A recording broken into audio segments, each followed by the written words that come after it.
Coucou mes abonnés, bienvenue sur votre chaîne YouTube Tennis pour vos pronostics. Ce sera même pas des pronostics, vous allez le voir, ça va être un nouveau format pour ce vendredi 9 octobre 2020. Donc j'ai beaucoup d'effets d'annonce à vous faire passer. Donc là, le premier effet d'annonce, c'est effectivement vous parler un petit peu de l'évolution de cette chaîne. C'est vrai que depuis plusieurs semaines, je prends beaucoup moins de plaisir à ce que je fais parce que je trouve que cette chaîne évolue effectivement d'une manière qui n'est pas forcément la manière dont j'aurais envie qu'elle évolue, et j'en suis bien évidemment le premier responsable.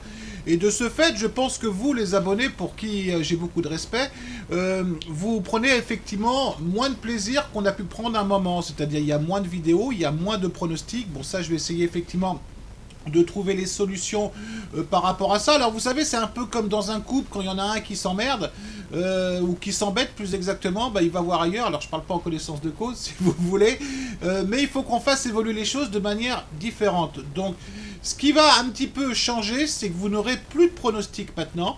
Vous aurez des choses assez proches, c'est-à-dire vous aurez des orientations, mais c'est-à-dire vous n'en aurez pas une, vous allez voir aujourd'hui. Je vous invite à aller en fin de vidéo, vous aurez 3-4 orientations. On va continuer bien évidemment à analyser les matchs ensemble. Je vous invite d'ailleurs à rejoindre notre groupe prono Telegram, parce que effectivement mon partenaire JP vous prépare un pronostic plus que sympa sur le match Djokovic-Tsitsipas. Donc je vous invite à nous rejoindre le plus rapidement possible. Vous avez également des pronostics en sport américain de mon ami Charles. Vous avez des pronostics foot de mon ami François. C'est tous mes amis, hein, de toute façon. Vous avez des pronostics rugby qui vont reprendre de la part de Vincent. Donc je vous invite à rejoindre ce groupe. Vous aurez le lien dans le commentaire de cette vidéo. On voit ensemble ce que je vous avais proposé dernièrement. Donc je vous avais proposé plutôt Badosa gagnante en pronostic contre Sigmund. Bon, on a une Badosa qui a perdu ce match, bon, qui a moins bien joué que les autres fois. Bon, qui était légèrement souffrante ou blessée, mais c'est pas une excuse, on n'en sait rien en fait. Donc victoire de Sigmund, pardon, rien à dire là-dessus. En avis, je vous avais proposé deux avis. Donc je vous avais proposé la victoire de Kenin contre Ferro. Donc cet avis est passé avec une victoire de Kenin en 3-7. Et le troisième avis, enfin le deuxième avis que je vous avais proposé, puisque vous aviez deux avis et un pronostic, je vais plutôt proposer la victoire de Collins contre Jabber. Bon, ça s'est terminé en 3-7, ça aurait pu tourner de l'autre côté. Donc cet avis est également passé. Donc vous voyez, c'est l'avantage de pouvoir proposer un peu plus de volume. C'est-à-dire qu'on arrive toujours à équilibrer les risques. Allez, on y va directement sur les deux demi-finales hommes de demain, où là, effectivement, on risque de se régaler. Donc le premier match que je vous ai pris, bien évidemment, c'est le match entre Schwarzman et Nadal. Alors moi, j'ai un coup de gueule à faire. Alors pas auprès de vous, les abonnés, mais vous y êtes pour rien. J'ai un coup de gueule à faire auprès des books, que ce soit des books français ou des books étrangers, qui se foutent littéralement de notre tête. Et je suis poli quand je dis ça. Parce que quand je vois que Nadal, si vous voulez, il est coté, alors on ne le voit pas là, mais il est coté aux alentours d'un 15, si vous voulez, ou un 1-12, je l'ai même vu à 1-12 contre Schwarzman. Alors pourquoi Nadal est coté à 1-12? Faut qu'on m'explique, moi je veux bien tout, je veux qu'on m'explique. Alors il a battu à Roland-Garros des cadors hein, sur terre, il a battu Gerasimov qui n'arrive pas à gagner un match depuis la reprise.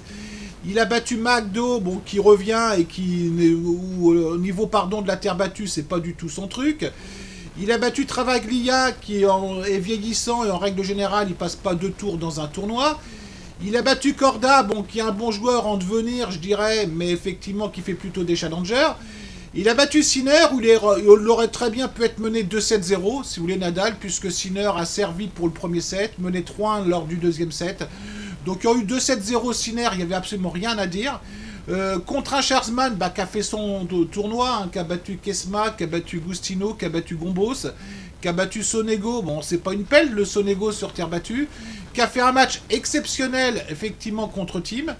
Schwarzman qui a battu Nadal, ça fait 15 jours à Rome, si vous voulez, 2-7-0.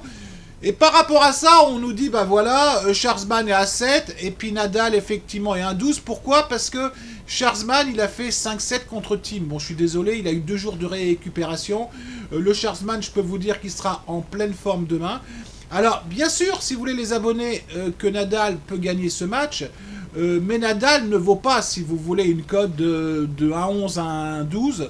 Et Schwarzman ne vaut pas une cote de 7. Donc vous allez voir en fin de vidéo, je vais vous proposer effectivement des choses qui me paraissent peut-être assez intéressantes. Le deuxième match qu'on va analyser ensemble, c'est le match entre Djokovic et Tsitsipas. Alors moi, effectivement, hier, j'en ai discuté avec un de nos abonnés qui va se reconnaître. Et je voyais plutôt Djokovic gagner ce tournoi. Et de manière assez tranquille. Mais il y a eu effectivement des paramètres qui sont rentrés en ligne de compte, qui peuvent changer la donne. Djokovic est légèrement souffrant. Visiblement, il a un torticolis, voire mal à l'épaule. Est-ce que c'est vrai, est-ce que c'est pas vrai? Je n'en sais rien. Contre un Tsitsipas, si vous voulez, qui plus les tours avancent, plus il est impressionnant, puisque les 2 derniers tours, il a explosé ses adversaires. Il a battu Dimitrov 3-7-0, Dimitrov qui n'avait pas perdu un set. Il a foutu 3-7 très secs à Rublev.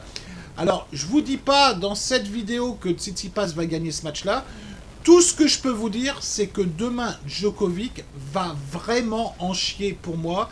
Et je serais quand même extrêmement surpris que Djokovic puisse gagner ce match 3-7-0. Attention au niveau des confrontations. Ces deux joueurs se sont joués 6 fois. Alors qu'une seule fois sur terre battue, je suis d'accord avec une victoire de Djokovic. Mais sur 6 matchs, Tsitsipas a gagné une fois sur 2. Ça peut vous donner quand même une indication que Djokovic demain risque énormément de souffrir. Allez, on y va sur les 4 orientations que je vais vous donner. Je vais vous interroger sur notre groupe Telegram dans les jours à venir, un petit peu sur l'évolution de la chaîne, sur ce que vous souhaitez. Donc voilà les 4 orientations que je vous donne. Bon, les 2 probabilités, si vous voulez, qui me paraissent les bonnes probabilités, c'est ce que je ferai rentrer effectivement sur la bankroll, avec 1% pour chaque pronostic. Je vous propose Schwarzman gagne 1-7 contre Nadal demain, parce que une nouvelle fois, je sens pas que Nadal est en confiance énorme sur ce tournoi. J'ai l'impression que la défaite à Rome contre Schwarzman, effectivement, ça lui est resté un petit peu au niveau de la tête. Vous avez une cote à 1,98. Et je vous propose plutôt un over-jeu entre Djokovic et Tsitsipas. Alors, c'est pas ma spécialité, mais je pars du principe qu'on pourra avoir 4 sets, si vous voulez. Donc, un set, c'est 9,5 jeux. Donc 4 fois 9,5 jeux, ça donne 38 jeux. Je ne serais pas surpris qu'on puisse avoir 4 ou 5 sets dans ce match-là. Donc vous avez une cote à 1,91. Je pense également au plus fou. Je pense à notre abonné Tachon qui connaît vraiment bien le tennis. Et je ne serais pas surpris qu'il lance ça. Bon, Schwarzman qui bat Nadal. Pourquoi il ne referait pas le coup qu'il a fait à Rome à 6,88. Bon, allez, lancez 0,25, 0,5% de votre capital si vous allez là-dessus. Et puis pour ceux qui aiment bien les combinés, il y a peut-être un truc à tenter, les abonnés, c'est-à-dire Schwarzman gagne un 7 et puis Tsitsipas gagne un 7. Vous avez une cote aux alentours de 2,90. Bon, allez, lancez 1% là-dessus si vous lancez ça. Donc attention, c'est des orientations. Vous êtes les seuls responsables de ce que vous lancez. Je l'ai toujours répété, ça sera encore plus le cas. Je vous donne des orientations. Après, vous faites ce que vous voulez, mais surtout, lancez ce que vous êtes capable de perdre. Voilà les abonnés, j'espère que ce nouveau format vous a plu. C'est une manière un petit peu de faire évoluer les choses. Donc n'hésitez pas déjà à me le dire en commentaire si éventuellement ce nouveau format peut vous plaire. Et puis de toute façon on va certainement se retrouver pour la finale femme, parce que on fera un petit peu la même chose. Il y aura certainement 2 orientations sur ce match. Voilà les abonnés, j'ai terminé. Je vous souhaite une très bonne soirée à vous toutes et vous tous. Et je vous dis à très très bientôt. Allez, ciao.